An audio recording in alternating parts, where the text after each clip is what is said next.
Góðan dag og verið velkomin í oddvitakappræður Morgunblaðsins og mbl.is. Þessu sinni þá ætlum við að taka Hafnarfjörð fyrir. Ég heiti Andrés Magnússon og með mér Stefán Einar Stefánsson. Við ætlum að spyrja þessa ágætu frambjóðendur hjá spjörunum úr. Hafnarfjörður náttúrulega eitt bara elsta byggðarlag á Íslandi, gróið bæjarfélag með mikla sögu og hefur líka haft rými til þess að þróast og margt að fjalla þar. En hefur við ekki að vinda okkur í að kynna frambjóðunum? Jú, Hafnarfjörður stór í sniðum og við höfum 6 framboð hér hjá okkur. Við ætlum að byrja að kynna hér á hægri kanti frá okkur. Það hann Valdimar Víðisson sem bæjarstjóri og hann frambjóðandi Framsóknar. Karolína Helga Símonardóttir oddviti Viðreisnar. Fyrir Sjálfstæðisflokkinn kemur Orri Björnsson oddviti flokksins og þá hér á vinstri hönd Einar Geir Þorsteinsson frá Miðflokknum, Guðmundur Árni Stefánsson frá Samfylkingu og Ester Bíbí Ásgeirsdóttir frá Vinstrinu.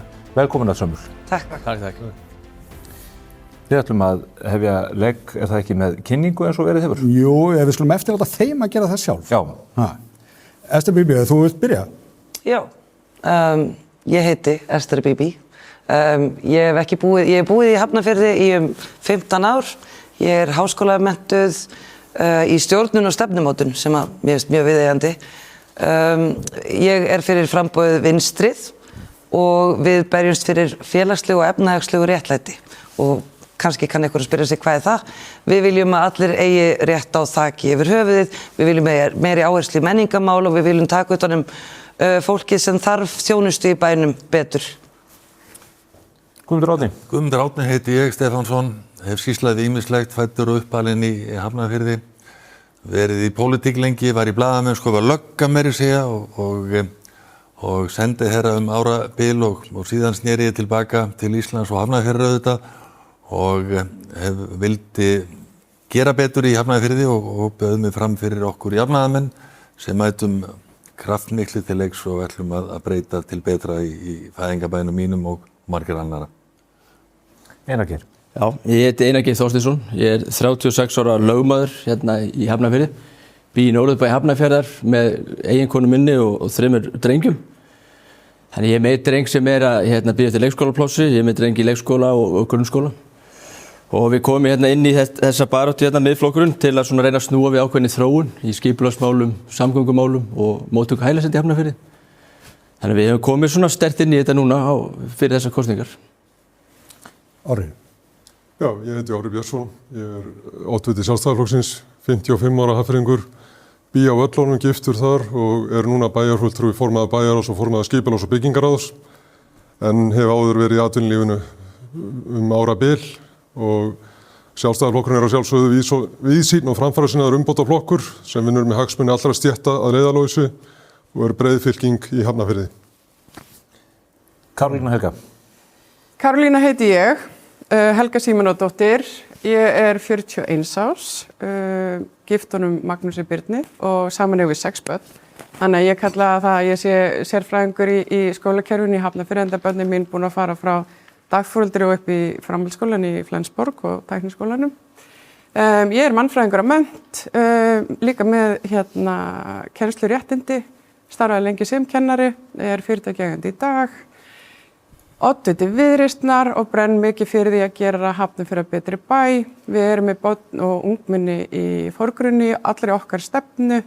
Við viljum tengja bæinn okkar saman og fara að byggja að ábyrgð í bænum okkar, styrkja innviðina og halda áfram að hlusta fólkið og vinna fyrir fólkið. Takk. Valdimar. Já, ég heiti Valdimar Víðisson og ég 47 ára, hef búið í Hafnarfirði í 20 ár og hafnfirðingar ákaflega stoltir á sínu og hafa stimplað mig sem svokallaðan AA-hafnfirðing eða aðfluttan andskota sem ég hef bara mjög gaman að. Það stoltið í Hafnarfirði sem svo sterkt og bæjarbragurinn sem svo sterkur, sem svo stolt af. Nú ég giftur Sigurborgu Geirdal, grunnskólakennara og 1 son og 2 stjúpdætur og 3 barnabörn. Nú ég oddviti Framsóknar og í Framsókn þá stöndum við fyrst og fremst með fólkinu og þessari nærþjónustu, þessari mannlegu tengingu sem við leggjum svo ríka áherslu á að vinna beint fyrir fólkið í bænum. Þá ætlum við að vinda okkur í hraðaspurningar þar sem við óskum eftir svari með jái eða neyi og Valdimar, við ætlum að byrja á þér. Þær eru 3. Teljið þið að það eigi að lækka fasteignagjöld í bænum? Já. Hefur Hafnarfjörður vaxið og hratt? Nei. Útilokið þið samstarfið einhvern flokk að loknum kosningum? Nei. Karolína, á að lækka fasteignagjöld í Hafnarfirði? Já. Hefur bærinn vaxið og hratt? Já. Viljið þið útiloka samstarfið einhverja flokka að loknum kosningum? Nei. Orri, á að lækka fasteignagjöld í bænum? Sjálfsögðu já. Hefur Hafnarfjörður vaxið og hratt? Nei.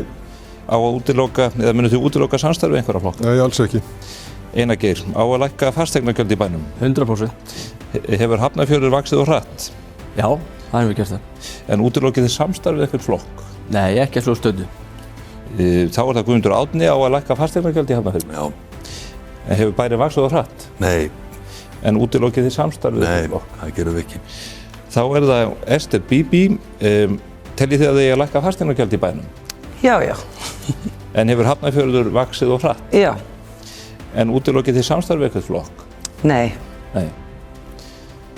Andrés, ég held að hér hafi orðið söguleg uppákoma því að Miðflokkurinn lagði til að fasteignagjöld yrðu lækkuð 100%.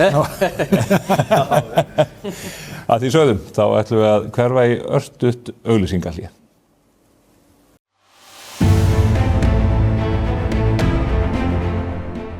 Samsung kynnir nýjan Galaxy S26 Ultra. Meira frelsi, meira næði. Can you do this? Kynntuð málið á samsungmobile.is. Þú færð alvöru verkfæri hjá verkfærasölunni. Reykjavík, Kópavogi, Akureyri og Reykjanesbæ. Verkfærasalan.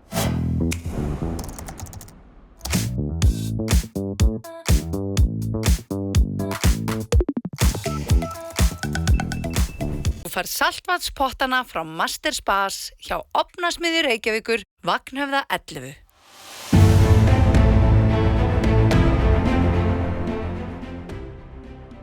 Velkomin aftur, við erum oddvita kappræðum hér í Hafnarfirði og það ekki eftir neina bíða heldur en að fara inn í svona þessi stóru mál. Hafnarfjörður, hann hefur vaxið hratt, sumir segja of hratt en hérna aðrir ekki. Samt sem áður eru þarna alls konar vandamál við vöxtinn og hvert að vaxa og þar fram eftir götum. Þannig að ég ætla að byrja á þér, Karolína. Hvernig vilt þú nálgast skipulag og vöxt bæjarins? Sko, það nefnilega svo skemmtilegt með svona já og nei spurningar að í pólitíkinni har aldrei eitt einfalt svar en að sjálfsögðu hefur bærinn verið að mæta því ákalli sem hefur verið, vöntun á húsnæði og annað slíkt. En ástæðan fyrir því ég segi já vegna þess að bærinn hefur ekkert endilega verið að byggja rétt. Ef við keyrum bæina þá helling af tómum íbúðum þar. Svo það líka að þó við séum að byggja og svara svörun að þá erum við ekki endilega að bæta þjónustuna. Hún hefur ekki vaxið með stækkandi bæ og við sjáum það út allt. Það ákall á, það eru hættulega skólalóðir vegna þess að þeim hefur ekki verið viðhaldið. Það ákall í félagsþjónustunni hjá okkur. Það hefur ekki vaxið með skipulags- og byggingarsvið sem sér til dæmis líka bara að laga hólurnar í götunum okkar og annað slíkt. Það eru jafn margir starfandi þar eins og voru hérna eftir hrun þegar það var ekkert að gerast í byggingum.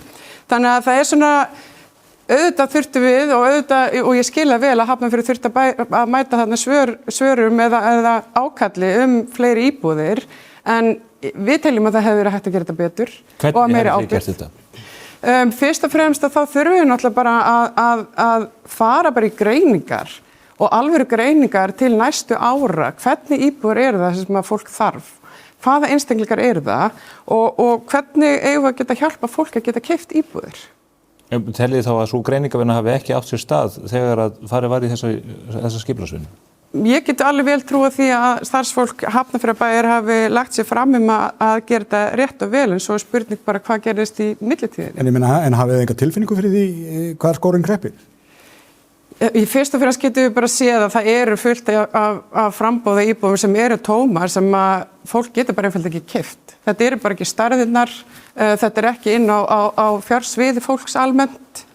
Á Hjallabrautinni, ég var að keyra þar daginn, þar eru bara heil raðhúsaröðin af einhverjum svona luxus íbúðum. Ég bara sé ekki hvernig ungt fólk sem að koma sér upp heimili hefur efna á að kaupa þessi íbúðir. Valdimar, eru þið í meirihlutanum sammála? Nei, það má líka taka fram að í Hafnarfirði til dæmis lægstu gjöld per íbúð, ef horft til höfuðborgarsvæðisins. Það er að segja þegar að kemur uppbyggingaraðilum, það verður bara einfaldlega lægst í Hafnarfirði og það eru bara tölurnar sem sýna það að íbúðaverð í Hafnarfirði er einmitt til þess fallið að draga til sín fjölbreytta samsetningu íbúa. Það er bara líka þannig staða í samfélaginu. Við erum í þannig vaxtaumhverfi og fleira að það er erfitt að komast inn á markaðinn og við þurfum. Það þarf náttúrulega ríkisvaldið og Seðlabankinn að koma þar að til þess að einfalda fyrstukaupendum og öðrum að komast inn á markaðinn og við í Framsókn og í meirihlutanum höfum talað fyrir því að fara þess að blönduðu leið að reiðja nýtt land til uppbyggingar ásamt því að byggja á þéttingarreitum. En við Hafnarfirði stöndum frammi fyrir því að árið 2030-31 verður einfalda selt með nýtt land til uppbyggingar út af svæðisskipulagi höfuðborgarsvæðisins sem að hamlar þá áframhaldandi uppbyggingu sem við þurfum að gera í sátt og samlyndi við samfélagið, þurfum að gera sátt og samlyndi líka við skýrslurnar Hraunavá, þannig að við þurfum að taka tillit til marga þátta. Þannig að við höfum verið að ná að halda uppbyggingu innviða í ákveðnu jafnvægi, en ég tek alveg undir það sem að kemur hérna fram í máli Karolínu. Við þurfum auðvitað að gefa líka einnig í félagsþjónustu og fleira sem við höfum gert og erum að gera. Guðmundur Árni, þú ert nú gamall bæjarstjóri, þannig að þú hlýtur að vera með góða innsýn í þetta, en þú ert líka náttúrulega verandi í Samfylkingunni, vantarlega með gott sínsamband við forstjórar og þau öll til þess að Ég er meira í Samfylkingunni, ég er varaformaður flokksins, já, ég er í góðu sambandi við hann. Já, ég meina eins og Valdi bendir á að vaxtaumhverfið er eins og það er og efnahagsástandið. Já. Við getum meira að þakka honum Trump fyrir það út af fyrir sig, en við ætlum ekki að fara á dýptina þar, ég ætla bara að segja almennt þróun mála í Hafnarfirði að þá hefur bærinn vaxið og á að gera það. Metnaðarfullt og gott samfélag á borðið Hafnarfirði á að hafa vaxtamöguleika. Hins vegar hefur þetta verið dálítið skipulagslaust hvernig það hefur gerst og í raun og sanni í okkar nýjasta hverfi Hamranesi er og þétt byggt og það bara gerðist á þess að nokkur tæki eftir því að því virðist. Þannig að við getum gert betur í því, en auðvitað þurfum við að færa út vaxtamörkin og eiga vaxtamöguleika í bænum. Á sama tíma og við þurfum að þétta byggð. Við eigum möguleika á svæði sem þegar hefur verið skipulagt að stærstu hluta í Hraunvestur og það er samkomlega það mál. Þar hefur hins vegar ekkert gerst og lítil uppbygging á sér stað. Því miður. Einnig vil ég nefna það sem er þetta lykilatriði í þessu þegar menn er að tala það að lóðaverð sé svona og hins einn. Raunar er það þannig að Hafnarfjörður eins og fleiri sveitarfélög lifa á því að selja lóðir. Hafnarfjörður væri á hvínandi kúpunni ef ekki kemur fyrir lóðasölu og innkomi af því. En það sem ég vildi leggja áherslu á og er mikilvægt að við erum ekki að gæta því að úthluta lóðum til þeirra óhagnaðardrifnu aðila sem eru þar. Það verður engin lóð farið til bjargs að þessu kjörtímabili, það verður lok síðasta kjörtímabil sem þar gerðist. Ég vil sjá búsett og búmenn koma með fullum kraft inn og stúdenta íbúðir fyrir aldraða. Þar höfum við sofið á verðunum og getum gert miklu mun betur. En það er þetta rétt, umhverfi er ekki sérstakt núna, ef við vonum svo sannarlega til þess að það náist jafnvægi í efnahagsmálum þjóðarinnar og vextir færi niður hægt og bítandi og verðbólga leið. Sem ég skil nú ekki sem er þetta efni í annan fund, hvernig á stendur að er til staðar í ljósi þess að fasteignamarkaðurinn er í frosti, krónan í góðu lagi, þannig að það er allar ytri aðstæður sem segja manni það að verðbólgan eigi að vera skaplega, en það er ekki. En það er efni í annan fund, en við getum gert miklu betur í uppbyggingunni. Þú nefnir sérstaklega Hraunvest, af hverju hefur það verkefni ekki farið á stað? Þú verður að spyrja þess að herramenn að því. Er það á þeirra ábyrgð, sjálfsagt?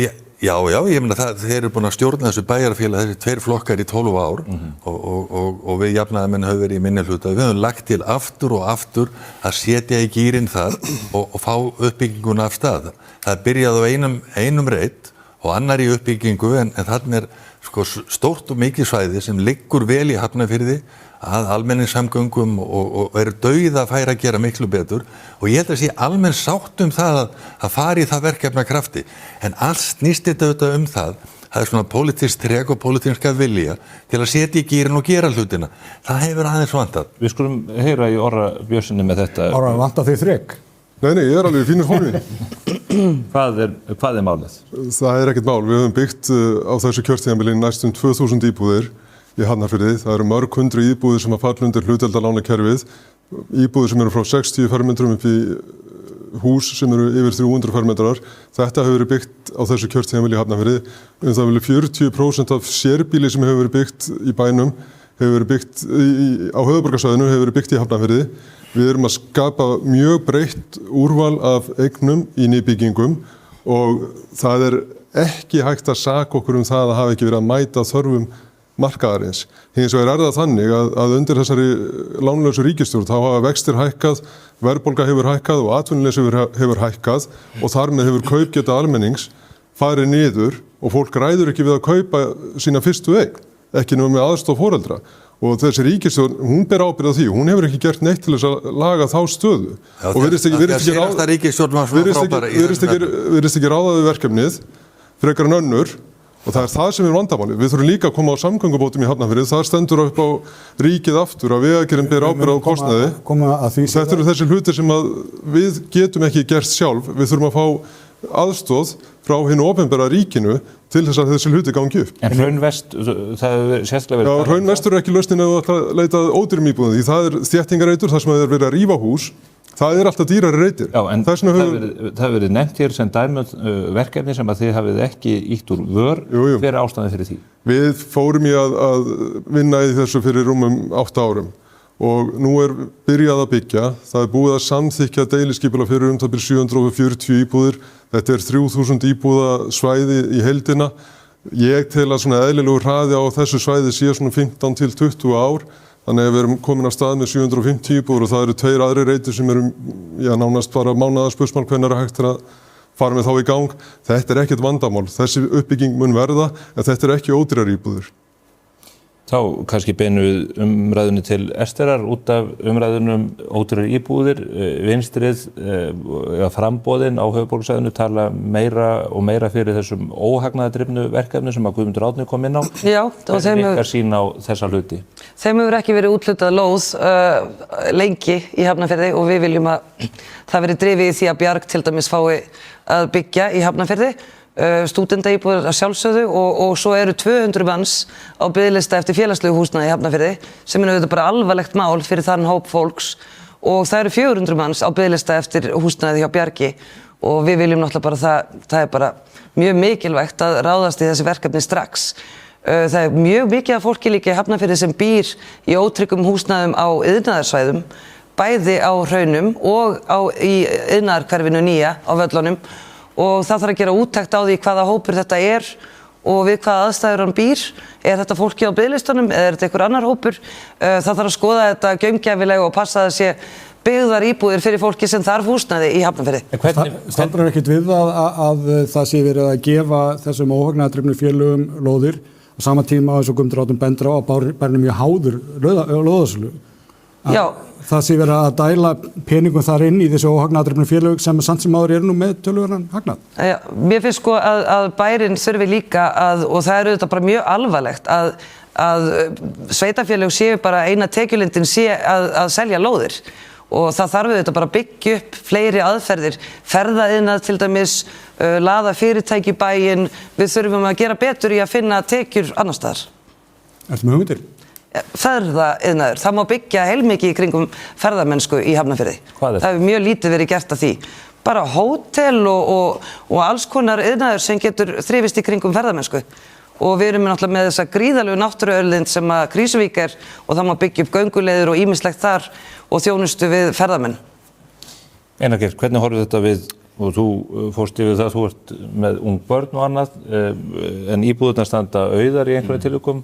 Hvernig viljið þið breyta þessu kerfi í Hafnarfirði? Ég held að þurfa að snúa þessu algjörlega á hvolf og það er ekki rætt neitt hérna þetta. Ástæðan fyrir því að miklu leyti er frá árinu 2010. Það er Hafnfirðingum fjölgað 6.500. Af þessum hópi þá eru 4.000 erlendir ríkisborgarar. Og þarna kemur inn á rótvandar, þannig fólk sem þarf húsnæði. Og á sama tíma er verið að þétta byggðina svo var allt hugsað út frá borgarlínunni, samgöngu ásvarnir, þetta kemur allt fram í skýrslum. Og það þarf að sjálfsögðu afnema vaxtarmörkin, það þarf að byggja fyrir ungt fólk, það þarf að byggja húsnæði fyrir fólk sem fólk vil búa í, fyrir ungt fólk og fyrir fjölskyldur, sérbýli, gróðursæl sérbýli og hætti verið alltaf að þétta byggðina. Það gengur ekki að koma hérna fram í Hafnarfirði og taka upp stefnu Samfylkingar Reykjavík, vinstrimanna Reykjavík. Það bara ólíðandi. Viltu hætta þá við verkefni eins og Hraunvest sem var tekið hér upp í umræðunni áðan? Það má allan endurskoða. Þannig verið að setja, hvað þetta, 3000 íbúðir á þéttingarsvæði. Það má bara byggja þetta öðruvísi. Það þarf ekki að gera þetta svona og það þyrfti að gera þetta svona ef við hefðum ekki tekið á móti flestum hælisleitum á höfuðborgarsvæðinu og ekki heldur að ef við mættum byggja lengra sem ekki hægt í dag út af vaxtamörkunum. Mér heyrist að það sé nú fleiri hérna sem á því að vaxtamörkin þurfi að víkja eða þurfa að semja það upp á nýtt og Kópavogsbúarnir eru náttúrulega að tala þetta sömuleiðis en það búið að vera að tala þetta núna í nokkuð misseri og Reykjavík virðist ekki verið að þokað í málinu og hvert Þeir eru búin að flytja tillögu eftir tillögum í þessa veru í bæjarstjórn Hafnarfjarðar. Hún hefur verið samþykkt, síðan nefnd svæðaskipulagsnefnd höfuðborgarsvæðisins en henni hefur aldrei verið fyllt eftir inn í þeirri nefnd. Oddviti Sjálfstæðisflokksins situr þar, hefur ekki farið fram með tillöguna, ástöðuna kann ég ekki. Reykjavíkurborg hefur sett sig upp á móti. Það hefur aldrei verið látið reyna á það í Hafnarfirði, aldrei. Við rætta við, það hefur aldrei engin tillaga verið lögð fram. Einustu deilurnar sem hafa snúist eina þeirra nefndar eru milli Sjálfstæðisflokksins í Garðabæ og Sjálfstæðisflokksins í Kópavogi. Það hefur aldrei verið látið á það reyna í Hafnarfirði. Þannig að það sé nú bara sagt. Ja, það er miðflokkur til að ýta svo stað, það er nokkuð ljóst. En ég vil bara segja við þurfum auðvitað auki rými til þess að byggja upp ný hverfi. Það liggur í augum uppi og ég held að sé allir sammála það meira og minna. En á sama tíma eigum við að nýta dauðafæri í þéttingarreitum. Það er alveg rétt sem Orri segir. Þéttingarreitir verða aldrei ódýr kostur fyrir unga fólki og almenning. Það verða dýrar íbúðir. En á nýju landi eru íbúðirnar líka of dýrar því miður og það helgast af því að það þarf að selja á dýru verði til þess að eiga fyrir restunum. Þannig að þetta er auðvitað óheilbrigður status á ekki eingöngu við Hafnarfjörð því miður en þessu þarf að breyta og ég þess vegna fagnaði því alveg sérstaklega að formaðurinn minn, forsætisráðherra, hefur ljáð máls á því að eiga samtal við sveitarfélögin að breyta þessari tekjuskiptingu sem er ekkert meitluð í stein. Hún er mannanna verk og við höfum að taka hann upp. En við þurfum samt, þétting byggða ekkert endilega alltaf það dýrasta sem hægt að fara í. Við þurfum líka að byggja fyrir fólkið og það sem fólk að kalla eftir. Einstaklingar sem vilja vera í 50 pluss íbúðum eða 60 pluss íbúðum, þeir vilja einmitt vera í kjarnanum og ef við byggjum vel fyrir þau til dæmis, þá eru meiri líkur við sem að losa þá húsnæði fyrir ungt fólk sem komið fjölskyldu og vilja stækka við sig. Þetta er líka smá hringur sem þarna. En Orri, ert þú eitthvað slakur í að berjast fyrir því að breyta? Nei, og Guðmundur veit alveg að við vorum að bíða eftir áhættumati á hraunflæði og við vildum ekki fara í formlega beiðnum útvíkkun vaxtarmarka inn á svæðið sem hugsanlega myndi koma illa út úr því mati, af því þá þyrftum við strax að taka það tilbaka og það er bara tilgangslaust. Ég er eins og komin á þá skoðun og hef verið á henni nokkuð skeið að það er best bara að afnema vaxtarmarkin. Við þurfum ekkert á þeim að halda. Þau gera ekkert gott fyrir okkur. Þetta er bara til þess að Reykjavík getur verið með skrústykki á öðrum sveitafélögum og þröngvað sinni þéttingarstefnu í gegn sem að hefur hækkað húsnæðisverð og er að valda stór skaða fyrir fólk sem að kemur sér ekki þaki yfir höfuðið. Það er það sem hefur gerst vegna þessa. Við höfum byggt á nýju landi og eigum ennþá einn svona sæmilega stóran fleka eftir og svo eru annar smærri þannig að við getum mögulega farið í 1800 íbúðir í viðbót á næstu 5-6 árum á okkar landi sem að væru þá mjög gott en eftir það er ekki neitt þannig að það er augljóst að vaxtamörkin þarf að færa verulega út eða afnema sem er betra. Valdimar, þú sömur? Já, ég vil bara aðeins að koma inn í að því mér finnst við þurfum líka að tala bara staðreyndir eins og hlutirnir eru. Hér er talað óhagnaðardrifin félag sem er mikilvægt og mikilvæg uppbygging sem þarf að eiga sér stað. Bjarg leigufélag er með á rúmlega 100 íbúðir sem voru kláraðar á síðasta kjörtímabili og yfir að þetta. Við erum með Búseta sem er í Áslandi með lóð í uppbyggingu og er komið vilirði fyrir annarri lóð. Við erum með 16 stoppframlögin í Brynju leigufélag. Við erum að búið að gera samning á þéttingareit eins og Hraunvestur alltaf 130 íbúðir einur eitt hvað varðar íbúðir fyrir fyrstu kaupendur. Þannig að það er hér verið að tala eins og þetta sé bara einsleitt og að sé ekkert í gangi. Það er bara ekki rétt. Það er hátt í 1000 íbúðir nú þegar í byggingu og svo sérbíl einni inn í því. Þannig að Hafnarfjörður svo sannarlega að skila sínu inn á húsnæðismarkaðinn og ætlum að halda því áfram og þetta fjölbreytt. En erfið að horfa til þetta Maja, sko, með hlutdeildar íbúður, það ekki mál bæjarins. Það eru verktakar sem ákveða stærð og umgjörð íbúðana og hvort að þær falli undir hlutdeildar lánakerfið. Bærin kemur ekki nærri því. Þetta það besta málu þetta.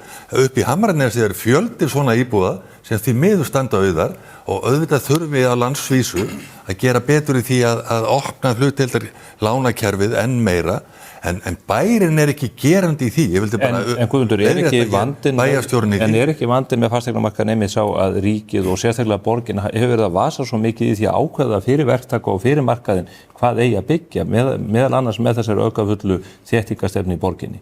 Hefði ekki verið nær að sveitarfélögin gæfu verktökunum sem að mónitora markaðinn og þurfa að lokum að selja þetta sem vöru, að þeir myndu ákveða það? Ég ætlum ekki að fara inn í umræðu Reykjavík hér. Ég vil bara segja það að verktakar hafa fengið talsvert og mikið frelsi í Hafnarfirði. Ég nefndi hér áðan að uppbyggingin á Hafnarnessvæðinu leiddi í ljós að það voru fleiri 100 íbúðir sem að aukningin var, því að það eðli verktaka og maður þarf ekki að gagnrýna það að reyna að byggja fá heimild til að byggja eins margar íbúður á litlu svæði og kostur Þar klikkum við á eftirlitinu, það bara einfaldlega þannig. En það liðin tíð og við þurfum að horfast í augu við það sem að nú en ég vildi bara árétta sko að menn tali hér skýrt þegar að vera að ræða hér hlut eða sem sagt óhagnaðardrifna uppbyggingu í raun og sanni. Hún kostar peninga vissulega, en við sveitarfélagi ber ábyrgð á því að við mætum til leiks og gerum öllum kost að eiga fá þak yfir höfuðið. Og Bíbi nefndi það réttilega hér að við höfum ekki staðið vaktina mjög vel þegar það kemur að félagslegum íbúðum. Þar hefur því miður biðlistinn lengst ár frá ári og nú bíða 200 manns eftir úrlausn í þeim efnum. En það kostar líka að brjóta meira land og búið til fleiri götur og fleiri húsnæði og meira sem að bærin þarf að reka í dreifðari byggðum. Og eitthvað sem ekki hefur verið sinnt að færa út þjónustuna út í þessi hverfi líka. Þið viljið þá byggja dýrar? Væri ekki nær að staldra bara aðeins við og styrkja og byggja upp það sem við erum með nú þegar áður en við ætlum að fara að auka við það? En það akkúrat stefnan sem hefur verið tekin í Reykjavík með þeim afleiðingum að fasteignaverð hefur hækkað mikið. Það vandamáli sem við stöndum frammi fyrir ekki rétt. Það spurning líka bara hvernig við horfum á markaðinn þar. Hvað verið að byggja þar? Og það það sem við höfum verið að kalla eftir, við höfum verið að gagnrýna. Við að byggja íbúðir fyrir fólkið sem að þarf þær íbúðir? Eða þurfum við að byggja lengra, sko? Það fastur Ég langar til að venda hvað okkur eilítið í kross, en þó bara pínu. Það nátengt mál. Skipulag og uppbygging eitt og ég vissum að það mjög skipta skoðanir mitt hvar ný hverfi að liggja og svo framvegis. En lykillinn að því öllu samgöngur og þær hafa verið svona og svona og ég veit að það auðvitað að segja að við gerum ekki að standa því hér eða eitthvað, en þið hljótið nú að eiga sér að hafa skoðanir á því og ég bara vek athygli á því að helmingur ykkar kom of seint hingað. Vegna þess að þið voru föst í umferð. Orri Björnsson, þér máli skilt. Já, við vorum föst í umferðinni í Reykjavík, en svona í alvöru tala, þá það þannig að við erum upp á vegagerðina komin og ríkið með fjármögnun á stoppvegum. Við höfum á síðustu árum fengið tvöföldan á Reykjanesbraut frá Hvassahrauni niður á Lækjargötu, sem auðvitað mjög gott og hefur leyst hnút. Ég vann suður frá í mörg ár og var stundum fastur alveg út undir álverið þegar ég var leiðinni heim. Mislæg gatnamót við Krísuvíkurveg og svo framvegis. Þetta eru mikla framkvæmdir og hafa hjálpað okkur mikið. En það einn tappi eftir og það kapli frá Lækjargötu að Kaplakrika. Þar leggjum við áherslu á það að fari verði í göng og það verði gert sem fyrst, að samgöngusáttmálinn verði tekin upp og þessi göng verði sett framar og hraðar í gegn. Það númer 1. Í öðru lagi þá teljum við að það sé komið tími á að ofanbyggðavegurinn sem ennþá vinna aðalskipulagi bæði hjá okkur og Garðbæingum verði settur á dagskrá. Ég veit að hann mun taka lengri tíma, en það mögulega hægt að fara í kaflan sem í Garðabæ og tengja okkur niður á Álftanesveginn þar sem hann á að koma hjá Góu og FH og það myndi hjálpa heilmikið fyrir okkar nýju og efri byggðir að leysa hnútana þar og þetta eitthvað sem ég held að ætti að vera hægt að gera samhliða jafnvel gangnagerðinni. Með þessu þá leysum við hnútana, svo veit ég að það kemur hérna upp umræðum það að umferðin á Höfn sé erfið. Það ekkert mjög flókið mál að laga það. Það aftur vegagerðin sem á veginn, þar hægt að tvöfalda veginn, fara upp í gegnum göng eða brú, undir brú í slaufu og niður aftur og þá svo umferð orðin fín. Það kannski 15-20.000 bílar á dag sem þetta var flóknasta einfalda leið sem ég hef heyrt. Ég þarf að sýna þetta á korti. En sko... Ég ætla bara hérna að nefna í Gleðstíði Sjálfstæðisflokkurinn sem komin á hérna vagnin með okkur að byggja flóttamannaveginn og Óðabæjarveginn. Já, en þú nefndir, ég meina að sko hérna leiðnir í Lækjargötu, en meina þessi T-gagna hérna gatnamót í Kaplakrika, þau eru rugl. Þau eru búin að vera rugl í mörg ár. Já, þess vegna þurfum við verða rugl greinilega í mörg ár í við. Við þurfum göngin. Hver eru líkurnar á að þið getur komið þessi í gegn? Eru til í að setja samgöngusáttmálann með einhverjum móti í uppnám ef þetta næst? Já, ég meina þetta forgangsmál. Við erum bara að hugsa okkar hag hér og hann felst í því að þessi umferðarhnútur leysist. Göngin munu leysa þessi T-gatnamót og í rauninni bæta allt flæðið á alla máta því að stór hluta umferðin sem fer þarna er umferð sem fer bara beint í gegnum Hafnarfjörð. Þetta er bara umferð frá flugvöllunum og frá Suðurnesjunum og til þeirra og kemur svona innan gæsalappa okkur ekkert við. Þið viljum bara dæla þið beint inn í Garðabæinn? Já.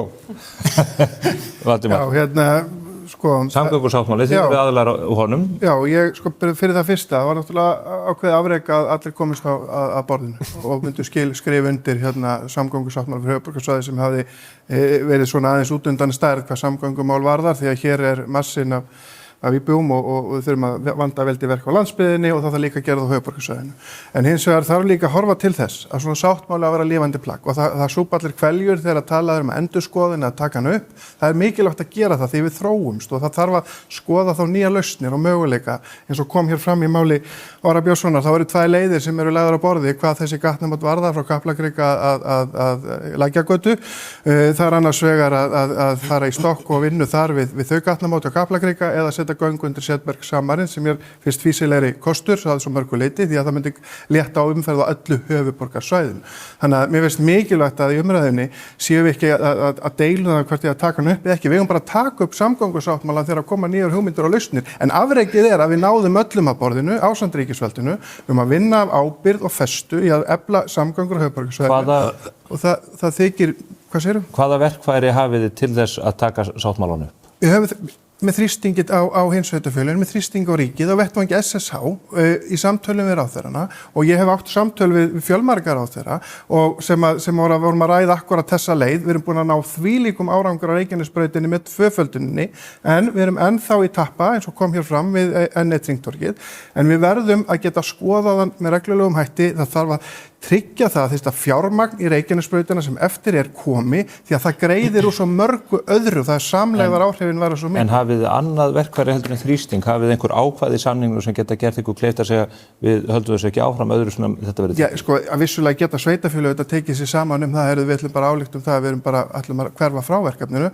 en ég er ekki að mælast til þess, alls ekki. Að standa vörðum sáttmálann en taka hann upp og endurskoða hann eftir því sem að nýjar lausnir koma fram eftir því sem aðstæður breytast og svo framvegis. Það var gott að gera hennar sáttmála, það var skynsamlegt skref, en það liggur eins og að ljóst fyrir þessar ræður fulltrúa Framsóknar og Sjálfstæðisflokksins undirstrikað hann veruleika menn sömdu af sér í Hafnarfirði. Þegar hann var gerður 2019, þá var þessi hnútur sem er rétt og allir þekkja, sem keyrir í gegnum með Hafnarfjörð eða eiga erindi í Hafnarfjörð til eða frá. Á milli Lækjargötu og Kaplakrika er búið að vera harðan hnútur í fjöldamörg ár. Hann var settur svo Sömdu þá Garðbæingar líka sér vegna að þessi hnútur nær alveg í gegnum. Ég er alveg saman Garðabæi þessu samhengi. Hér er ég að tala fyrir Hafnarfjörð og þar sömdu menn af sér. Settu þetta verkefni aftarlega í tíma. Það er ekki fyrir 2030 sem menn ætla að hefjast handa við þessa mikilvægu samgöngubót sem þarna þarf að gerast. Og einnig er það sko vandamál sem blasir við okkur. Í dag ekki jafn stórt og er á Reykjanesbrautinni en verður það að óbreyttu og það er við Suðurhöfnina, það sem er búið að skáka út byggð sem að verður vantilega mikil og góð og einum litlum tækniskóla sem kallar á 3000 nemendur og 300 starfsmenn. Þannig við erum að tala byggð til viðbótar við umferð til og frá Höfn sem að er algjörlega óhugsamál og við höfum haldið þessu til haga ár eftir ár á þessu kjörtíðanbili. Hvað vilt þú gera, Guðmundur? Vilt þú taka sáttmálan upp? Já, sko, allan daginn og ég var ekki búinn að klára sáttmálan því að hann var endurskoðað 2024 fyrir 2 árum. Þessi sömu flokkar voru það í stjórn, gerði engar athugasemdir við nokkurn skapaðan hlut og ég segi það. Sko, það þarf vana menn þegar þú átt við ríkisvaldið. Ég þekki það, hafandi verið í sveitarstjórnum áður, hafandi verið á þingi, hafandi verið ráðherra, menn þurfa að standa vaktina klárt og kvitt. Þessir menn hafa 12 ár til þess, þeim er ekki tekist það. Og það er bara veruleikinn sem við okkur blasir. Það þarf nýja vendi, það þarf nýtt fólk með reynslu, þekkingu og kraft. Það er bara svo. Áður en ég hleypi ykkur hér að, eða spurning hvort að... Já, ég var aðeins á málsgripin, ég meina, nýjir vendir eru umdeilanlegt í þessu tilviki og það að hafa reynslaður stjórnar líka annað, þú ert búin að vera í stjórnarandsstöðu í 30 ár, svo er þriðja málið og það er það að 2002 var búið að semja mislæg gatnamót og stokk á þessum kafla, Samfylkingin vann kosningar og ákvaða hringtorg væri nóg. Þetta er staðreynd, ég veit að þú vilt ekki að ég rífi fortíðina, en þetta er nákvæmlega svo það gerðist. Þannig að þetta skrifast líka á ykkur, eins og svo margt annað sem hefur farið í Hafnarfirði. En er það ekki bara sögulega komið tími að verðist taki við Keflunni og klári að starfa Hafnarfirðinga? Hvað hafið þið gert í 12 ári þessum kafla? Á hverju segir það 12 ár? Ertu að reyna að... Það fyrir ekki 8 ári á Framsókn, já, ég skal gefa ykkur afslátt. Ég skal gefa ykkur 4 ára afslátt, en 12 ári íhaldið og þið 8 ári með þeim. Hvað hefur gert á þessu svæði? Nákvæmlega ekki neitt. Tvöföldun Reykjanesbraut. Ég er að tala um að þessu svæði, farið ekki annað. Á þessu svæði, þetta er í landi Hafnarfjarðar. Þetta er gífurleg samgöngubót. Við erum að tala um hnútinn frá Lækjargötu að Kaplakrika. Það er vesti hnútur höfuðborgarsvæðisins og því að þið voru að nefna það á leiðinni hérna upp yfir, þá var ég að velta þið fyrir mér. Hverjir báðu til dæmis það að Arnarnesvegur sem að kemur frá Garðabæ og keyrir síðan í gegnum þveran Kópavog upp í hverfin hér. Ég sé aldrei bíl þar á þeirri braut. Voru menn ekki vakandi þessum samningum í Hafnarfirði að setja svona mikilvægt verkefni efst á lista? Ég bara spyr. Áður og tekur endanlega stjórn á þetta. Spurningin er þá þessi, tókuðu ekki þennan slag 2019 og svo 2022? Jú, það var samið að þetta færi á dagskrá, færi inn í samkomulagið. Það var framför, síðan tekur við tímalínu, það er samkeppni peningana og peningarnir eru til dæmis ekki endilega að fara á góðan stað núna í brú við Fossvoginn. En það er eins og það er. Við höfum barist fyrir okkar hlut og þetta er staðan eins og hún er. Við ætlum að reyna að þoka þessu aðeins framar því að þessi hnútur fóru ekki endurskoðun á kjörtímabilinu síðasta? Já. Af hverju gerðu það ekki? Það var fór fram endurskoðun 24. Öllum framkvæmdum var frestað, það eru dregnar aftar. Þessi stóð í stað í tímalínu, allar hina frestuðust. Hvað viljið þið gera í miðflokknum í þessum, viljið þið segja ykkur frá? Við séum algjörlega klárt, við viljum endurskoðun sáttmála. Endurskoðun? Já, og jafnvel bara riftunum, aðskilja borgarluna frá hinum vegaframkvæmdunum, þegar liggur fyrir greiningu því að það neikvæðar ábati af þessari borgarlunu upp á rúma 200 milljarða króna. Og vegagerðin hefur nú í áratugi sinnt vegaframkvæmdum, það hefur aldrei verið eitt vandamál. En núna er verið að tvinna þessu saman, það er verið að segja við þurfum að samgöngusáttmála því það mun bæta líka fyrir þá sem eru á fjölskylduvinnu. Það er alltaf ekki þannig, það vita það allir. Það eru 4% einstaklingar sem nota almenn samgöngur og þetta er reiknað þannig að hver og einn, það kostar 16 milljónir fyrir hvern og einn, þessi borgarlína. Einar, ég held að þú þyrftir að koma með mér bara að heimsækja hérna SSH. Þá getur þú útskýrt þetta bara vel fyrir hvernig þetta er. Já, það eru frábært. En samgöngusáttmálinn, hann er alveg helmings stoppvegir og helmings almenningssamgöngur. Já, það sem ég er að segja er að borgarlínan er með neikvæðan ábata upp á 200 milljarða á meðan vegaframkvæmdar sjálfar er með jákvæðan ábata og þess vegna er verið að tvinna þessu saman. Það er bara svoleiðis. Það er líka eftir að vera bara mjög dýrt fyrir okkur ef við gerum ekki neitt. Við gerum hluti, við förum í samgöngu úrbætur, ekki borgarlínu, það er sem ég er að segja. Er það ekki vandamála að sama hvað eru góður í að útskýra hlutina hjá SSH, að borgarlínuverkefni, það hefur tafist bara verulega. Já. Það er ekkert á neinum þeim fasa sem áskæður eftir að streyma peningarnir út í þetta. Kostnaðarmatið er líka stór aukist í hversin sem að sáttmálurinn en líka ef við horfum á skoðanakannanir þá kemur ljósa eftir því sem að fjær dregur Laugavegi 40 þá minnkar stuðningur við borgarlínum. Já, við búum reyndar svo vel í Hafnarfirði að við erum með Ásinn sem er í rauninni svona borgarlínuleið sem var upphaflega borgarlínuleiðin og það er eitt af þessu sem ég hef aldrei skilið hvernig þessi menn mista á höndunum að Hafnarfirði eru fólk svona aftalega.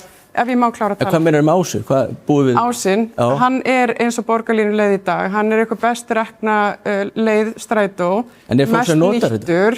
Hann fer ört og bara það að þú veist, taka ákvörðun að klára að gera sér akrein fyrir hann úr Hafnarfirði og alveg niður í miðbæ Reykjavíkur og tengja svo betur við restina af höfuðborgarsvæðinu. Þannig þú vilt breyta ferðaveinum íbúa Hafnarfjarðar sem kjósa að nota einkabílinn, fjölskyldubílinn? Ég vil auka tækifæri fólk til þess að geta nýtt almenningssamgöngur. Breyta ferðaveinum hjólandi, En þarftu þá borgarlínu til þess? Þarftu ekki bara þess að auka akrein eins og hefur víða verið komið fyrir? Það í Hafnarfirði, þetta bara auka akrein fyrir strætó úr Engidal niður í miðbæ og áfram í Suðurhöfnina. Þetta er ósköp einfalt verkefni, en því miður það ekki á dagskrá samkvæmt þessu samkomulagi fyrir einhvern tímann. Það er þetta bæta strætó þess að kosti 300 milljarðar, sko. Já, við erum að tala um það meir og minni í Hafnarfirði og það bara einfaldlega þannig. Sko, menn að búa til einhvað skrimsli úr borgarlínu, það ekki skrimsli í Hafnarfirði. Það bara ósköp einfaldlega auka akrein fyrir strætó frá Engidal niður í miðbæ.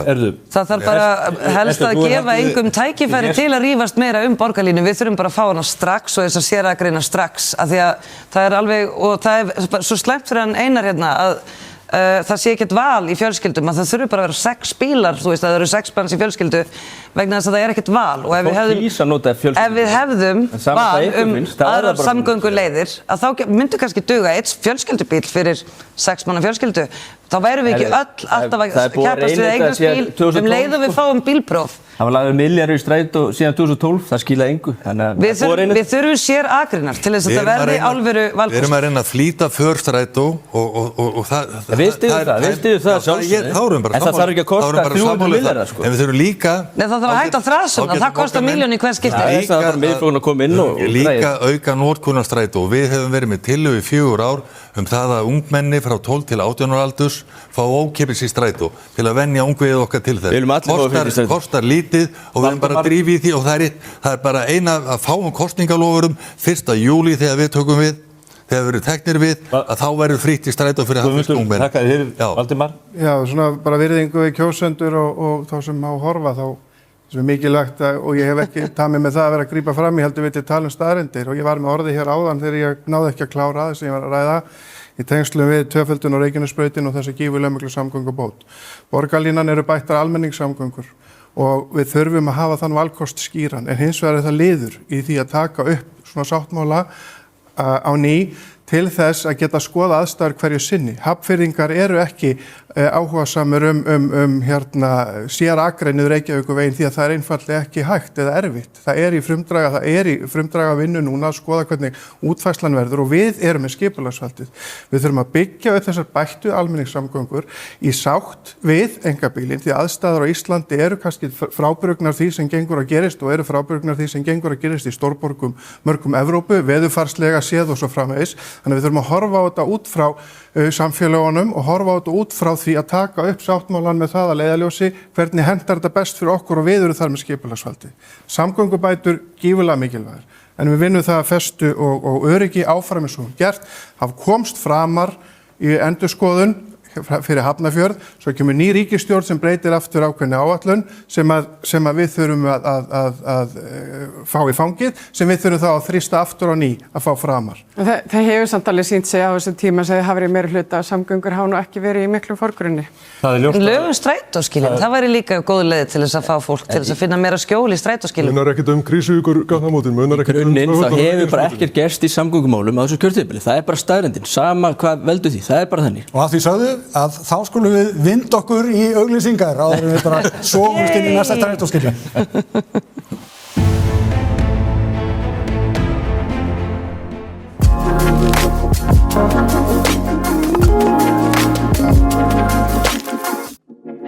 Herragarðurinn klæðir þig vel.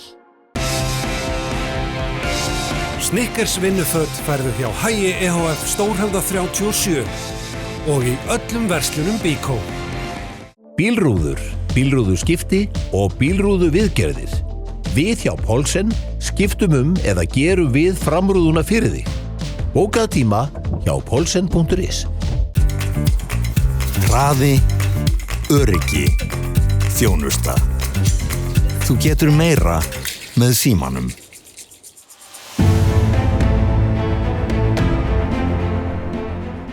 Jæja, þá erum við komin hingað aftur í oddvitakappræður í Hafnarfirði og okkur Stefán Einar hlakka mikið til þess að halda áfram að spyrja liðsbjörn úr en eitt sem ég vil svona koma inn aukalega hérna, eins og höfum við gert í fyrri oddvitakappræðum, það Evrópuspurningin sem var varpað fram hér í snemma árs að þetta koma inn í sumar og það styttist í það.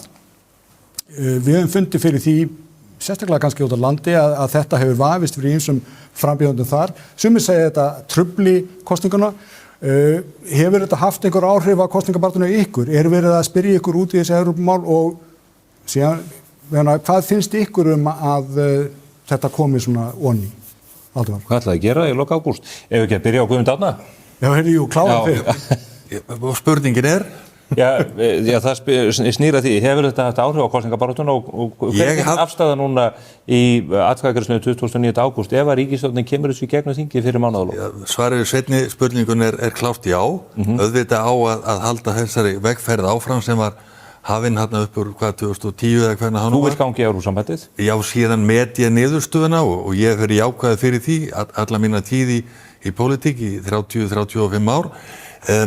Hins vegar hafði ég áhyggjur af því, eins og þið nefnduð, að þetta gæti haft áhrif á svona lokal umræðuna, en mín upplifun svo að það hafi ekki gerst að neinu marki í Hafnarfirði. En Evrópu aðild og Evrópu umræðan auðvitað smýgur inn í allskins stór og lítil mál.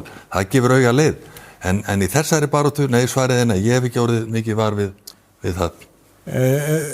Ester, sko, hver þínasta hefur þetta truflað ykkur? En það líka eitt kannski sem verðt að nefna að ef allt gengur upp hjá utanríkisráðherra, ef að hún fær já í sumar, aðild að vera að taka hana 1 ár eins og hana dreymir og síðan bara verða nýja kosningur eitthvað, við getum hæglega verið komin í Evrópusambandið áður en að sko næsta kjörtímabil lokið. Þurfið þið ekki að vera að undirbúa ykkur fyrir hvað sem Ertu að spyrja mig? Já. Já, ég sko mér finnst að ég að treysta þjóðinni til þess að kjósa þessa hluti. Við þurfum þá líka auðvitað að passa upp á upplýsingar séu réttar.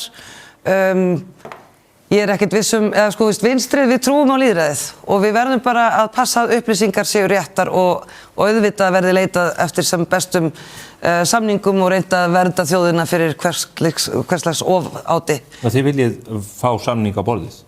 Við ekkert sérstaklega, við erum ekki í ríkisstjórn, við bara trúum því að... Þið megið hafa skoðanir þó þessu ekki... Já, ég hugsa bara að það verða að leggja þetta fyrir þjóðina og hún verða að vera spurð.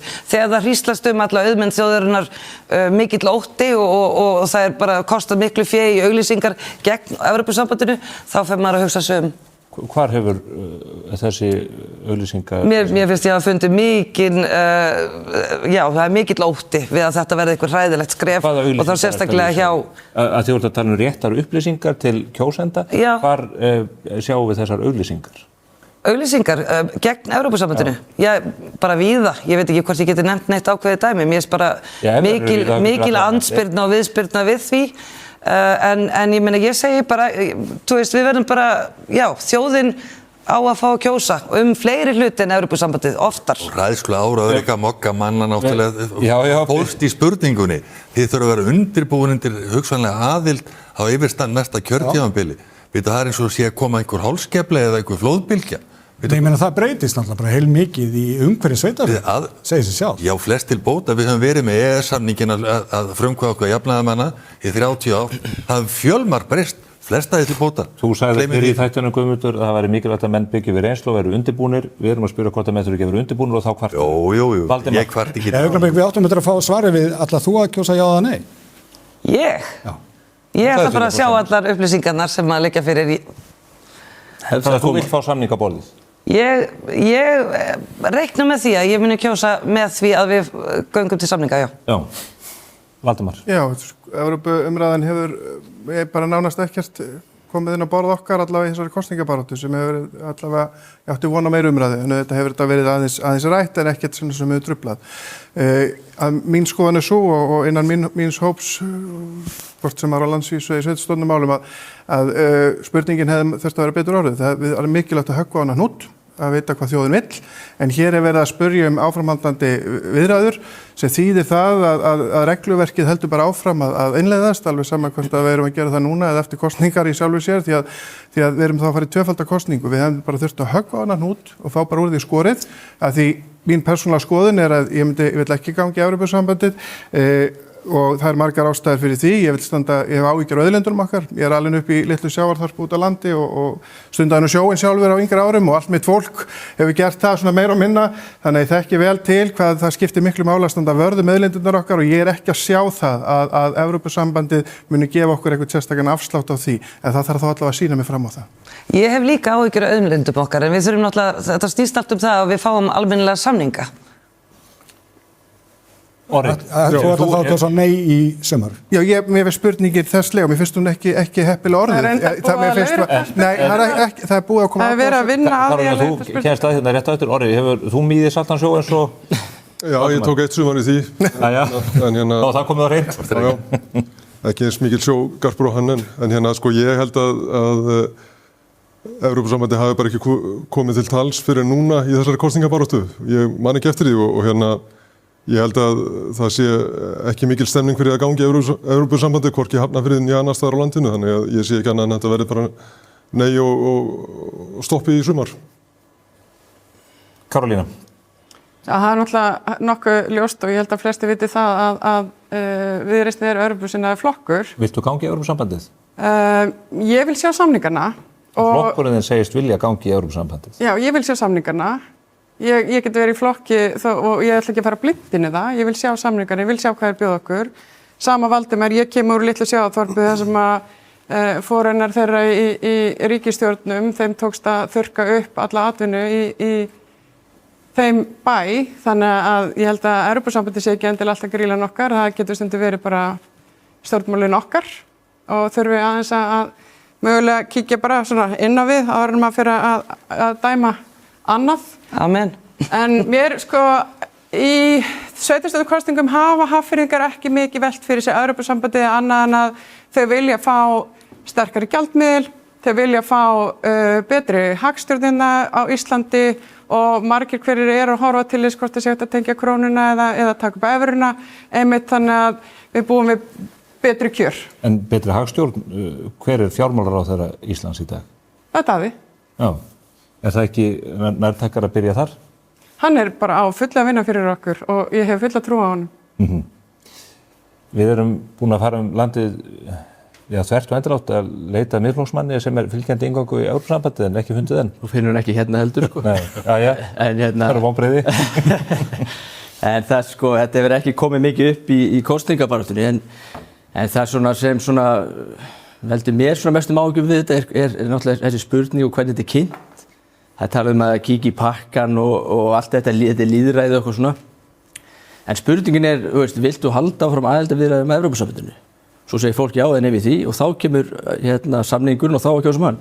Akkur er ekki bara spurt, viltu gangi í Evrópusambandið? Ef það er meiri hluta vilji fyrir því, þá sjáum við samninginn og kjósum hann. Þetta er ekki flókið. Þannig að þetta er svona sett upp, minnst óhægileg framsetning á þessu. Og ég myndi vilja bara endur á spurningunum alveg, ef það er meirihluta vilji þjóðina fyrir að ganga í Evrópusambandið, þá er það bara klárt að það megi kíkja á þann samning, en það er bara ekki þannig og ég held að Viðreisn viti og þess vegna leggja þetta svona fram. Og mér finnst að þessi framsetning bara óheilig. Þetta er bara mjög lýðræðislegt að fara þessa leið vegna þess að það eru margir bara óákveðnir það hvort þeir vilja gangi í Evrópusambandið ekki, en eru bara vel þengjandi og upplýsandi fólk og vilja bara fá góðar upplýsingar án að taka endilega ákvörðun. Þetta er alltaf benda á spurningar sem að meira segja ykkar fólki í þinginu skiptum. Það er verið að vinna að því og það er líka bara þetta er hluta stefnu Viðreisnar, það er hlusta fólkið. Þetta er ekki hlusta fólkið, en Viðreisn setjað fram, það er ekkert fólk að biðja um þetta, það er ekkert fólk að ræða við viljum gangi í Evrópusambandið. Fullt af fólki, já. Ég meina, fyrirrennar þeirra tveggja í ríkisstjórnum síðustu ára hafa verið að innleiða fullt af Evrópulöggjöfum sem eru bara gullhúðar. Það er ekki saman við í Evrópusambandinu. Er ekki betur að séum við borðið og getum tekið saman? Heldur þetta sé það sama? Ef þú heldur þetta sé það sama, þá fara... En ESB-kosningin er 29. ágúst, við erum að kjósa laugardaginn, sko, ef við getum kannski... Það er rétt, við skulum aðeins koma okkur að því aftur, áður en við Andrés missum endanlega stjórn á þessum ágætum. Við ætlum núna að gefa ykkur tækifæri til þess að krossburja, það er að segja hvert og eitt ykkar fær tækifæri til að varpa fram einni spurningu á einhvern mótframbjóðandana og Einar Geir, ég ætla að byrja á þér. Já, ég hef verið að skoða svona stefnuskrárflokkana og stefna Samfylkingar og Viðreisnar og var svona dálítið keimlík og þess vegna langaði mig að spyrja Viðreisn Karolínu. Getur þú nefnt svona kannski hver eru helstu svona ágreiningsmál milli Viðreisnar og Samfylkingar í Hafnarfirði? 3 mál kannski? Já, það alltaf fyrst og fremst að við tölum fyrir ábyrgri fjármálastjórn. Ef þú horfir á stefnuskrána okkar þá erum við ekki með mikið af loforðum sem við vitum að kosta peninga og ekki innistæð fyrir í Hafnarfirði, fyrst og fremst. Við erum ekki sammála vaxtamörkin að útvíkka vaxtamörkin í sveitarfélaginu eins og Það svona, ég þekki ekki því miður alveg grunninn hérna stefnu samfylkingarinn en bara þetta af því sem við höfum rætt svona yfirleitt í pallborðum og öðru slíku, svona þetta tent sem ég get svarað. Já, takk fyrir það. Karolína, boltinn hjá þér. Herðu, mig langar að spyrja mætan hérna núverandi bæjarstjóra okkar og kannski vill Orri svara með ef hann vill, það hérna hans. Núna hefur meirihlutin í Hafnarfirði verið afskaplega duglegur við að birta á samfélagsmiðlum hérna hina og þessar myndir af sér gera samninga við hina og þessa aðila og allir þessi samningar kosta pening. Og ég velti bara fyrir mér að öll þessi vilyrði sem hafa komið fram, þetta í fjárhagsáætlun og fjármagn fyrir þetta næstu árin sem þessi samningar eru? Geturðu nefnt sérstaka samningar svo hefur konkrétt, svo getur svara fyrir þessu varst að vísa? Þið voru til dæmis í gær að klára að semja við eitt íþróttafélag stækkun á svæðið þar. Þið voru að setja upp nýjar, þið hafa bara ýmsir samningar bara í hinn ótrúlegustu félög sko.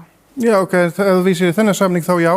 Það heimild fyrir því að þessu ári, þar sem að samningurinn tekur á upphæðinni sem á þessu ári og svo vísað náttúrulega fjárhagsáætlun til næstu 3 ára, það sem að restin Þannig að ef við svörum á áætlun 26, þannig að já, þannig að það var fyrir samningnum sem við undirritum við íþróttafélag á dögunum, þess efnis.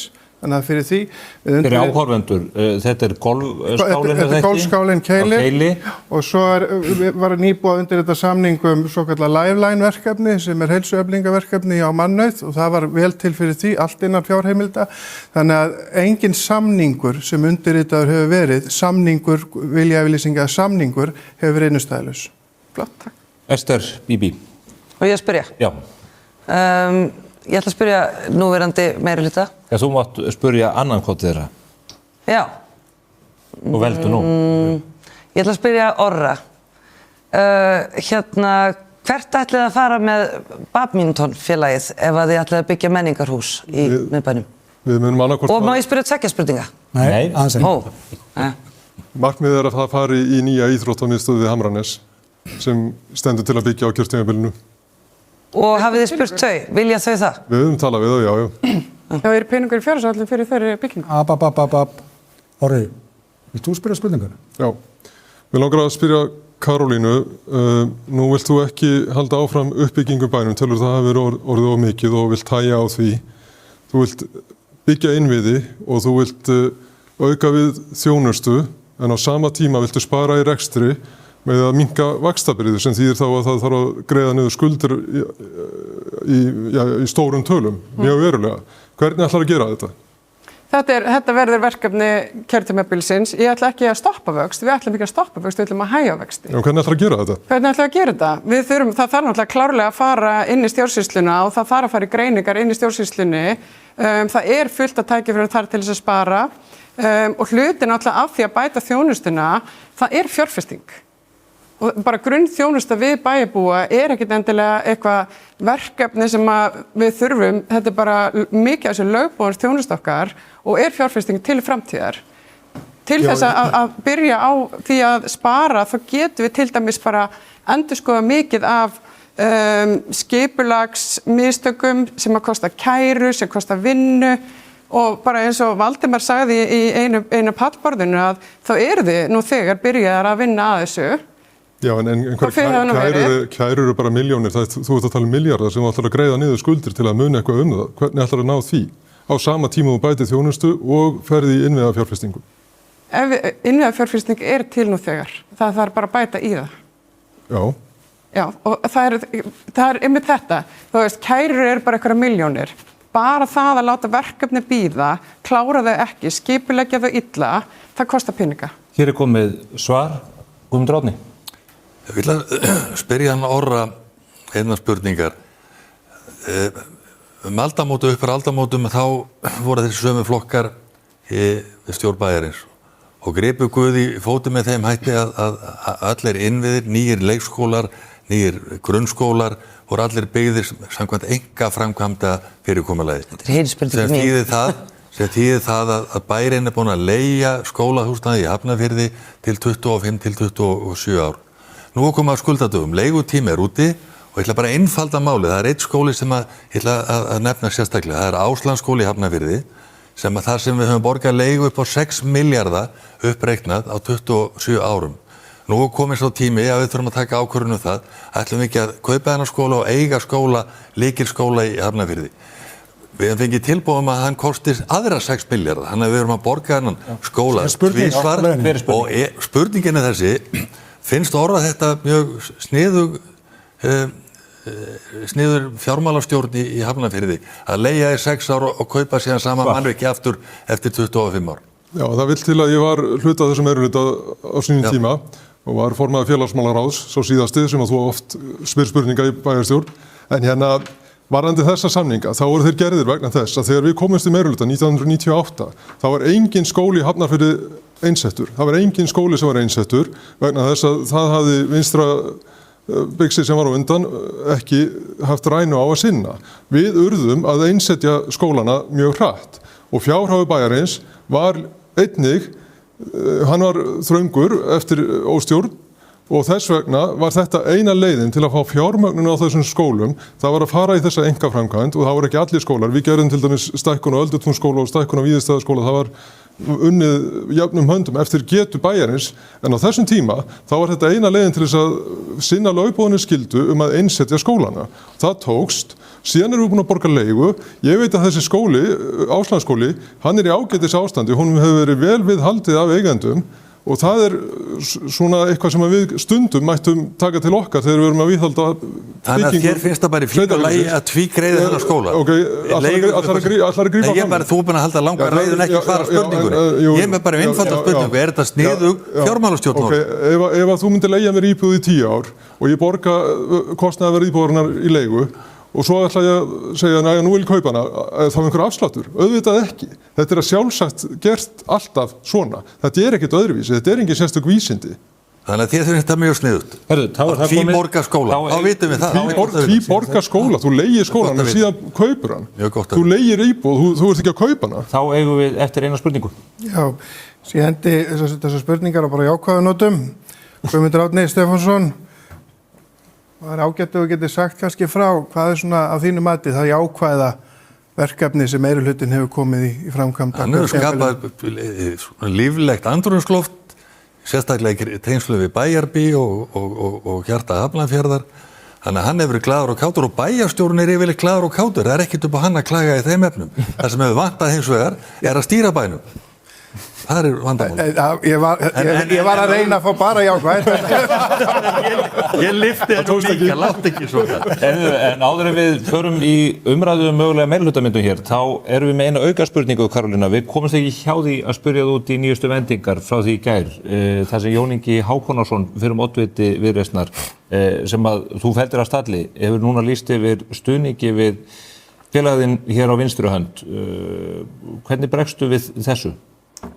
Við bara óskonum velfarnar og þakkarum kærlega fyrir samstarfið og auðvitað sjáum við alltaf eftir góðu fólki frá okkur. Hann staðið sig vel sem bæjarfulltrúi og þetta voru fyrsta skipti sem að Viðreisn í Hafnarfirði fer í prófkjör og hefnaðist vel. Við næstu tvöföldum félagatalið okkar og þið sjáum að við könnunum, við erum að stækka. Þetta hefur haft áhrif. Hefnast vel, þú vannst. Já, ég meina hvort sem er það er ekkert endilega, þú veist, mitt markmið er ekkert endilega að vera einhver oddviti flokks eða annað slíkt. Mitt markmið er að stækka flokkinn í Hafnarfirði og ná anda og stefnu Viðreisnar inn í meirihluta í Hafnarfirði. Er þetta til marks svo ég kom mér á spurningur meirihlutamyndanir, er þetta til marks það sé að vera til einhvers konar brú á milli ykkar og Sjálfstæðisflokks? Er það líklegt meirihlutamynstur eftir kosningar ef þannig verkast? Við erum bara opin fyrir samstarfi við alla sem eru tilbúin að koma og vinna að stefnu Viðreisnar og málum Viðreisnar. Hverjir, Orri og Valdimar, eru þið spenntastir fyrir því að halda ykkar meirihluta samstarfi áfram ef þið fáið umboð til þess? Já, ef við fáum umboð til þess þá er það augljóslega fyrsti kostur að tala saman. Það er alveg á hreinu því að samstarfi hefur gengið vel og við erum búin að koma mörgum verkum á framfæri, góðum verkum. Þannig að ég er mjög sáttur og alveg til í að halda áfram og svo kemur bara ljós hvernig kjósendur velja. Já, það samanlega því, gengið vel þetta samstarf og ekki skikt á. Við höfum komið fram sem einn einstaklingur í hópnum og þakklátur fyrir þetta samstarf sem hefur verið ég í 4 ár og vara þar á undan, þannig að þetta bara verið farsælt. En við erum 130 einstaklingar að gefa kost á okkur rúmlega til að vinna fyrir sveitarstjórnir, það að segja þeir sem eru á lista allra flokka, sem að þýðir að við viljum vinna heilindi fyrir bæinn. Og þetta snýst málefni, þetta snýst forgangsröðunina, þannig að, og eins og Orri segir, að sjálfsögðu meirihlutinn heldur umboði sínu, það var það fyrstu aðilinn sem að ræði við, vissulega, að sjálfsögðu, en við þurfum að spyrja leikslokum og kosningarnar eru lýðræðisveisla sem að niðurstöðu liggur fyrir á aðfarnað sunnudags. Finnst þið kostu, Guðmundur, þið eru að mælast vel, veit ég, í könnunum, ef að meirihlutinn fellur, myndu reyna að mynda meirihluta þá með þeim 3 kolleguðinum hér sem að eru þá eins konar núverandi meirihluti? Já, sko, málefnin munu ráða umfram allt annað og að því að hafa nú nefnt að þessi meirihluti sem núna að hann byrja á því að semja það hvernig að skiptin á bæjarstjórunum á kjörtímabilinu. Svo koma málefnin. Þannig að við setjumst yfir með þeim flokkum sem að tala í okkar anda og vilja, við útilokum ekki til því ég auðvitað til í það ef að þannig hljómar, það ekkert trúaratriði hjá okkur en auðvitað höfum við verið með pólitíska bæjarstjóri áður, þeir hafa gert það prýðilega. Eitt er hér? Já, og ég til í þennan slag aldeilis, ég væri ekki hérna ella, en það er ekki trúaratriði, það þarf að semja svo annað, en aðlega það málefnin og að menn geri, sko, ýmislegt vel gert í Hafnarfirði, við ætlum ekki að útrópa okkar bæ, það elskar allir Hafnarfjörð sem að kjósa laugardaginn, það er bara svoleiðis, en það er að gera svo miklu mun betur, það er eiginlega lykilatriði.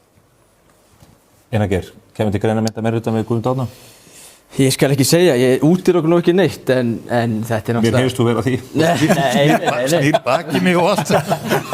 Nei, eins og ég segi, við erum alltaf bara miðflokkur með mjög skýr málefni og ég held að það sé erfitt fyrir okkur að vinna ef við munum ekki mynda meirihluta með flokkur sem eru andstæðu meði en við, til dæmis varðandi samgöngur, settingu byggðar, útlendingamál og allt þetta. Þannig að ég held að sé mjög erfitt fyrir okkur að fara í samstarf með.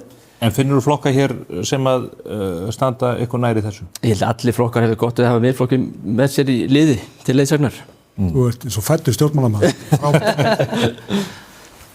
Þú með þína óska kandidata hér, sem gerða það við? Við teljum bara að okkar rödd sé mjög mikilvæg í bæjarstjórnina og við getum unnið með líklega bara langflestum vegna þess að allavega meðan við manngæsku orðaflauminn í aðdraganda kosninga þá séum við bara sammála í grunninum ýmislegt og það ætti að vera grunnstefna í bæjarstjórnum að lenda málum og leiða mál til lykta sem eru fyrir íbúa bæjarins. Myndirðu styðja Guðmund Árna sem bæjarstjóra? Já. Við erum að mynda meirihluta hér bara og það tíkuð það nú. Þá ætlum við að vinda okkur í loka hlutan, er það ekki, Andrés? Jú, ég held að þessi komið að því að leyfa ykkur loksins að blómstra, tjá okkur sjálf, flytja loka orð. Og Ester, þú vildir ríða á vaðið? Já, efnahagslegt og félagslegt réttlæti fyrir íbúa Hafnarfjarðar, meira íbúa lýðræði, pössum upp á auðlindir okkar og eflum fyrirtæki í bænum og atvinnu fyrir ungt fólk í bænum og finnum við húsnæði fyrir alla. Húsnæði á ekki að hafa á okkur allar ráðstöfunartekjur, það er vont fyrir alla, líka fyrirtækin í bænum. Þá sem að vilja selja okkur afþreyingu eða eitthvað annað ef enginn hefur efni á neinu. Takk. XA. Jafnaðarmenn hafa á þessu kjörtímabili fylgt eftir sínum málflutningi með fjöldamörgum tillögum, hundruðum saman í bæjarstjórn Hafnarfjarðar. Við mætum ekki til leiks réttur í kosningar með því að draga upp kaninn úr hatti, heldur byggjum á okkar störfum. Það eru lykilatriði sem þarf að breyta og bæta í Hafnarfirði. Ýmislegt hefur verið ágætlega gert. En það þarf öfluga jafnaðarmenn í Hafnarfjörð. Við höfum áður haft jafnaðarmannastjórnir í Hafnarfirði sem hafa byggt upp marga grunnþjónustu í bænum sem við búum ennað. Nú þurfum við að gera það aftur og gera það betur. Einar Geir. Kjóstu miðflokkinn á laugardaginn ef þeir hugnast ekki að Hafnarfjarðarbær sé aðal móttökustu hælisleitenda á höfuðborgarsvæðinu. Því að nú er þetta bæjarstjórnin sýnt og hún ætlar ekki að breyta þessu og miðflokkurinn mun breyta þessu. Kjóstu miðflokkinn í Hafnarfirði ef þeir hugnast ekki sér þéttingarstefna og vilt fá húsnæði fyrir ungt fólk og fyrir fjölskyldur. Kjóstu miðflokkinn í Hafnarfirði ef þú vilt bara keyra fjölskyldubílinn og hugnast ekki að stjórnvöld séu alltaf að reyna að breyta ferðavenju þínu með borgarlínunni og hjólastígum og alls konar vitleysu. Kjóstu miðflokkinn í Hafnarfirði ef þú ert kennari og vilt bara fá að kenna, því við ætlum að endurskoða skólan aðgreiningar. Við ætlum að taka móttökudeildir fyrir börn sem tala ekki íslensku og sérdeildir. Við ætlum einnig að taka samræmt próf og mæla einkunnir í tölustöðum en ekki bókstöðum með litum. Það mun muna Miðflokkinn í Hafnarfirði þegar Miðflokkurinn bara gera það sem hann segist allir gera og kemur ekki á 4 ára fresti með einhver kosningaloforð eða einhverja frasa, hann bara stendur við það sem hann segir. Takk fyrir. Valdimar. Já, Framsókn í Hafnarfirði með slagorðið þetta snýst Hafnarfjörð. Hafnarfjörður er algjörlega frábær bær, það er dásamlegt fólk sem þar býr, náttúran og umhverfið og við viljum leggja okkar að mörkum til að Hafnarfjarðarbær verði enn betri en hann er í dag þó hann sé virkilega frábær. Þetta snýst fólkið okkar, þetta snýst hverfin okkar, þetta snýst íþróttirnar, menninguna, eldra fólkið, velferðina, fjölskyldurnar, skólana. Þetta snýst alla þessa heild og við í Hafnarfirði við í Framsókn viljum láta okkar af mörkum til að þetta gangi vel áfram. Ég sem bæjarstjóri hef lagt mig fram það að vera í beinu sambandi við íbúa, þessa mannlegu tengingu, beint samband við þig, kæri kjósandi, það er það sem skiptir máli og ég vil halda því áfram. Karolína. Já, við í Viðreisn erum velþengjandi einstaklingar og á listanum hjá okkur er frábært fólk sem bara eru alltaf einmitt fyrir því að bæta bæinn okkar og búum við mikla reynslu og ég hef verið í bæjarmálunum í yfir áratug og því búið að byggja hana vel undir grunninn. Við tölum fyrir því að bæta innviði bæjarins og hlusta af mikilli vissu á bæjarbúa, gefa íbúalýrinu meira tækifæri, ábyrga fjármálastjórnun, byggja upp innviðina, tengja bæinn saman aftur og bara Viðreisn gengur í verkinu, við höfum sýnt það í ríkisstjórninni og við erum óhrædd við að taka erfiða ákvarðanir sem eru í hag bæjarins. Við tölum fyrir almannahagsmunum umfram sérhagsmuni og við okkur hlakka til. Ég ætla líka að benda á það er fullt af fólki farið að kjósa akkurat núna í utakjörfundar og bara setja X við C og sjáumst það á laugardaginn.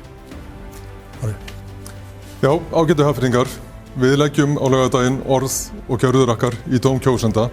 Við teljum að við höfum staðið okkur vel og gert mikið á síðustu árum. Við viljum halda áfram að byggja upp bæinn. Við viljum áfram að það veri góð þjónustað. Við viljum áfram að íþróttafélög og önnur frjáls félagasamtök dafni og stækki. Við viljum áfram að bærinn veri fegraður og plöntum fleiri trjám. Við leggjum áherslu á bættar samgöngur og að vaxtarmerkin fari að borðinu og síðan viljum við auðvitað öll sem eitt því við elskum öll Hafnarfjörð. Við viljum gera Hafnarfjörð að besta bæ á Íslandi. Ég er sannfærður það að Hafnfirðingar treysta okkur og ég er sannfærður það að Hafnfirðingar vilja að Sjálfstæðisflokkurinn verði áfram burðarás í nýju meirihluta að afloknum kosningum og því segi ég enga óvissuferð, setjum X við D á kjördag. Það voru svo mörg orð á þessum ágætu 6 frambjóðendum. Jú, það er fjör í pólitíkinni í Hafnarfirði. Já, og verður allavega fram á laugardaginn. Já, minnstu kosti. Við þökkum ykkur Valdimar Víðirsson, Karolína Helga Símonardóttir, Orri Björnsson, Einar G. Þorsteinsson, Guðmundur Árni Stefánsson og Ester Bíbí Ásgeirsdóttir fyrir frábært samtal og gangi ykkur vel á lokaspretti kosningabaráttunnar. Og ykkur, áhorfendur góðir, við þökkum ykkur fyrir innlindið og stuði heldur áfram hérna. Við vorum hér í dag í hérna miklu ati. Það er Kópavogur á morgun og síðan er það höfuðborgin sjálf. Já, á föstudag. Já, það er á nóg að taka. Fylgist þið með á mbl.is og auðvitað á síðum Morgunblaðsins.